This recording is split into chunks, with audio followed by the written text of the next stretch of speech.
Halo guys, balik lagi di channel kita Zilla World. Hari ini aku akan, ini karena banyak banget yang tanya, Bang, persiapan untuk iguana yang hamil atau iguana yang bertelur nanti netasinya gimana?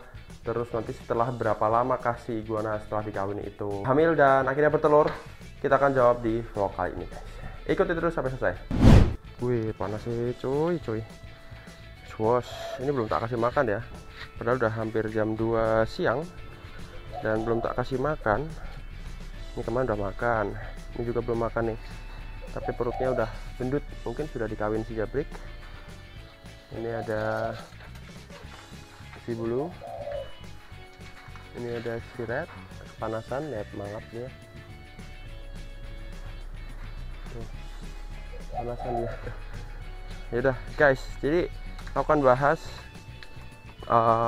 apa aja yang perlu disiapkan ya waktu si iguana hamil cuy. Jadi kalau ini kan kemarin udah pada kawin ya, dan kalian udah lihat lah beberapa iguana udah mulai kawin dan sampai sekarang pun masih kawin guys. Dan apakah yang disiapkan? Dan yang harus disiapkan adalah pertama inkubator ya tentunya. Jadi iguana setelah kawin ya udah didiemin aja dia hamil. Selama hamil tuh juga kalian nggak boleh bikin si iguana stres. Jadi kalau aku di sini misalnya aku ngawinin si jabrik di sana tuh ya, itu sama si betina itu setelah mereka kawin ya udah didiemin aja sampai 2 minggu. Nanti kalau sudah mulai ada tanda-tanda tidak kawin lagi, bisa dipisah lagi, betinanya akan aku taruh sini nih nanti. Terus nanti jelas aku akan kasih yang namanya kotak box, laying box, karena ini belum tak siapin. Contohnya di sini aja ya tempatnya si bimbo. Ini malah kangkungnya tumbuh. Wah kacau, soalnya jabrik sudah tidak di sini jadi kangkungnya masih itu. Ini ada airnya juga di atas. Nah ini box kontainer bisa untuk bertelur biawak iguana. Jadi dalamnya nanti dikasih pasir tuh. Untuk ukurannya sih bebas ya cuy, kalian bisa pakai ukuran berapa aja, sesuaikan sama iguananya. Oke, jadi andaikan aja nih si iguana sudah 2 bulan kemudian, jadi iguana tuh dia bertelurnya setelah 2 bulan setelah dikawin. Jadi dikawin hari ini, 2 bulan kemudian dia akan bertelur. Telur banyaknya telur nanti tergantung jantannya, tergantung berapa kali dia kawinnya, sesering mungkin ya. Soalnya semakin sering telurnya nanti semakin banyak yang menetas juga, yang fertil juga banyak guys. Nah setelah 2 bulan setelah dikawin kan bertelur tuh.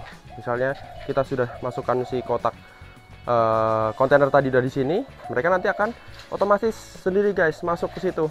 Jadi kalau kalian lihat sini samping tuh ada kayak lubangnya. Nih lubangnya boleh bebas ya. Kalau kontainer baru kan bisa lubangin dari atas, dari samping, terserah kalian lah. Nanti iguana akan cari tempatnya sendiri dan bertelur di situ. Nah tapi aku akan cerita risiko, bukan risiko apa ya, susahnya guys. Jadi iguana tuh kadang-kadang dia nggak secara otomatis bertelur di tempat yang kalian sediakan di kontainer itu. Misalnya kalian sudah sediain ya, nanti bisa aja dia mau bertelur di luar guys, dan bisa aja dia mau bertelur di luar kandang itu, misalnya di kandang di sini ya. Terus dia tuh nggak mau bertelur di kontainer, nggak mau bertelur di luar kontainer, maunya kayak keluar gitu guys. Nah itu yang salah satu yang bikin susah menurutku ya. Jadi ya caranya ya memang kalau aku kayak gitu sih dulu pernah nggak ya? Belum pernah sih, aku lihat di forum guys. Jadi beberapa kali tuh aku lihat di forum ada iguana tuh yang pengen keluar padahal udah disediain box pasir, ada yang pakai box permanen gitu, pakai semen, kotak kolam semen gitu, dikasih pasir, tetap nggak mau bertelur di situ.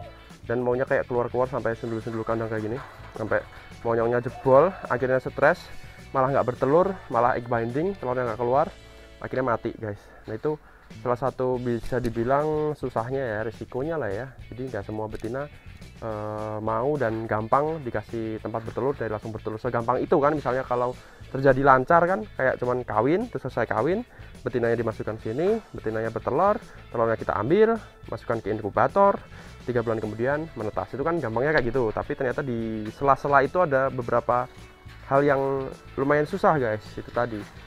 Nah caranya gimana? Kalau aku sih itu makanya yang bikin susah dari selective breeding ya, biasanya itu terjadi di selective breeding. soalnya dia tuh udah dari awal kawin itu dia udah stres ya, udah dia tuh nggak mau dikawin tapi terpaksa dikawin gitu sama jantannya. Jadi waktu proses bertelurnya itu akan repot, bisa menjalar ke yang tadi tuh iguana betinanya nggak mau bertelur di tempat yang udah disediakan, terus nanti belum iguananya waktu hamil dia stres dan lain-lain gitu ya sih. Tapi ini kalau kita lihat nih dari awal digabung dia udah tidak ada kekerasan sama sekali, betinanya juga tuh lihat aman, nggak ada tanda-tanda gigit-gigitan, kejar-kejaran pun tidak ada. Jadi udah nih tinggal tunggu aja. Yang ini kan bulunya. Wih, raketak guys. Sini. Waduh tuh, takutnya ada jabrik. Gitu, cuy. Oke, kita ke dalam yuk. Lihat ini belum ada yang menandakan positif hamil ya. Nanti kayak udah 2 minggu, 3 minggu lah ya, baru kelihatan banget tuh iguana hamil atau enggaknya. Kita ke dalam dan siapkan, misalnya tadi sudah melalui proses semua proses, ini yang harus kita lakukan. Tara, menyiapkan inkubator. Jadi ini adalah hal yang wajib dilakukan kalau kalian mau ternak iguana, atau misalnya iguana kalian bertelur lah ya, dan dibuahi tentunya. Yang disiapkan adalah inkubator. Terserah sih kalau inkubator, kalau kalian ada yang mau pakai listrik boleh juga. Kalau di sini aku pakainya manual guys, alias tidak pakai listrik. Tuh kosong ya, masih kosong. Soalnya nanti akan aku kasih media pasir. Pasirnya seperti apa bang? Seperti ini. Ini bekas kura-kura, sudah tidak pernah dipakai lagi. Nanti ini kemungkinan akan aku ganti ya pasirnya, jadi nggak pakai ini karena ini bekas tahun lalu. Nih, jadi ini pasir pantai guys. Bentar. Nih, oke. Nah ini pasir pantai, bukan pantai sih ya, apa ya namanya guys di tempat. Jadi dia tuh teksturnya semi kayak pasir bangunan tapi juga mirip pasir pantai. Nah kayak apa coba, soalnya dia tuh nyerap daya serap airnya tuh bagus banget. Jadi dia tuh teksturnya tuh nggak lembab, nggak kering. Tuh keringnya seperti ini nih. Kalau nggak dikasih air ya kering tuh. Tapi kalau ini udah benar-benar dari zaman kapan ya, aku baru buka sekarang masih lembab loh. Kalau aku buka full pasti akan kering semua nih guys. Oke, nah nanti medianya seperti ini, terus dikasih air sampai kira-kira seperti ini bentuknya, dan kelembab dipegang tuh seperti ini tuh guys. Jangan yang seperti ini ya. Tuh, membedakan kering sama basah. Yang dipakai nanti yang seperti ini. Kalau pakai ini nanti nggak ada 1 hari pasti telur yang kalian inkup akan kempot. Nih, seperti ini kempot. Gitu.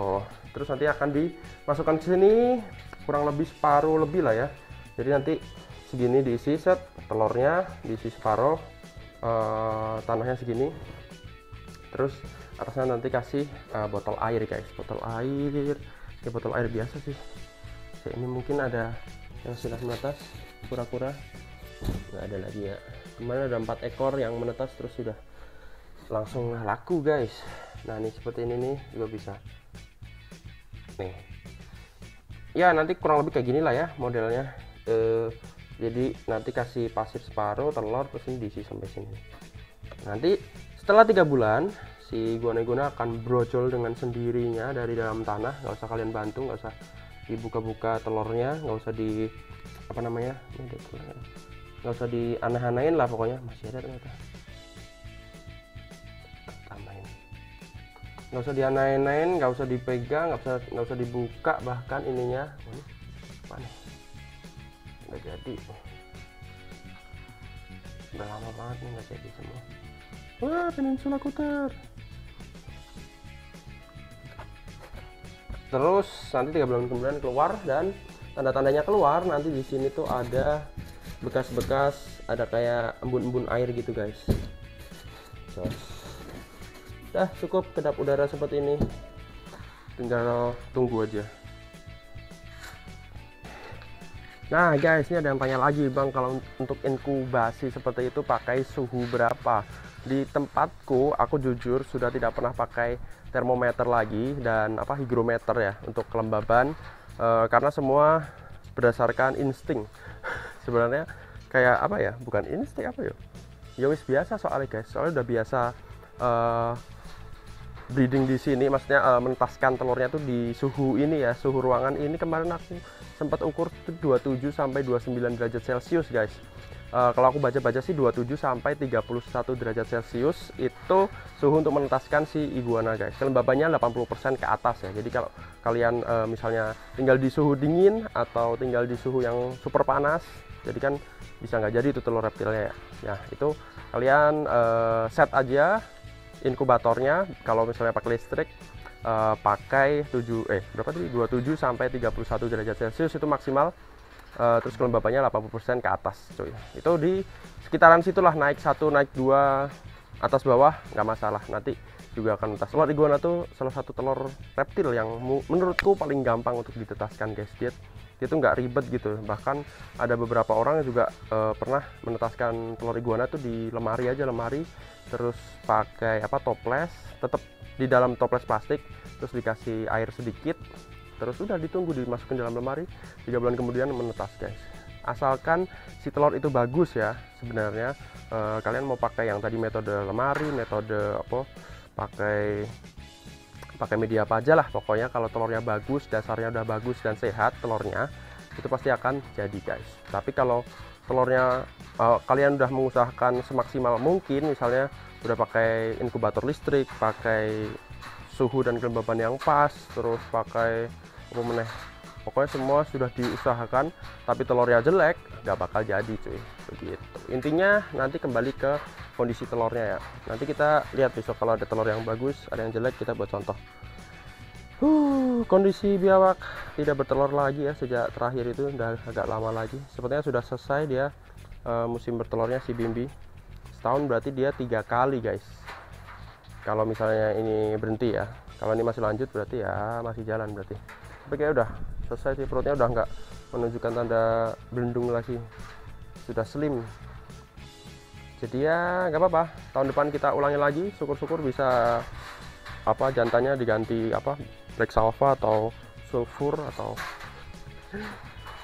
atau ini 2 ekor ini ganti black salva sepasang atau salvadori atau apalah, nanti kan bisa. Keren itu. Wow. Oke, yaudah ya, vlog sharing-sharing hari ini guys untuk menetaskan telur iguana. Nanti lebih detailnya waktu mereka bertelur aja, pada brojol butir-butir pilusnya. Keren silau. Gimana bro, ambil enggak nih bro? Semen, kamu tahun depan aja ya, si tanggung ukuranmu. Sip. Seperti biasa, stok ready semua iguana. Kalian cari apa langsung WA di deskripsi atau langsung DM di Instagram @zilaword_. Gitu dulu vlog kali ini. Thank you, subscribe, like, komen untuk mendukung channel ini agar tetap berkembang. Kita ketemu lagi di video selanjutnya. Buat kalian punya ide video apa lagi yang harus aku buat, tulis di kolom komentar. Bye bye.